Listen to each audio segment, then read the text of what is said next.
First జుట్టు వేసుకోవడం, మళ్ళీ హెయిర్ కమ్ నీట్గా ఉండాలి. నీట్గా అంటే హెయిర్ కమ్ వేసుకొని క్లిప్ పెట్టుకోవాలి. క్లిప్ పెట్టుకొని నైస్గా చూడు ఎంత బాగా వేసుకున్నా. చూడు వెనకాల కూడా రాసుకోవాలి. ఇప్పుడు నీట్ వేసుకొని హెయిర్ వేసుకోవాలి. బ్యాక్ సైడ్లో వేసుకోవాలి. స్లోగా వేసుకోండి.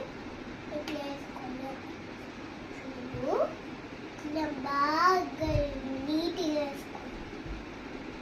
ఇట్లా. Thank you for watching.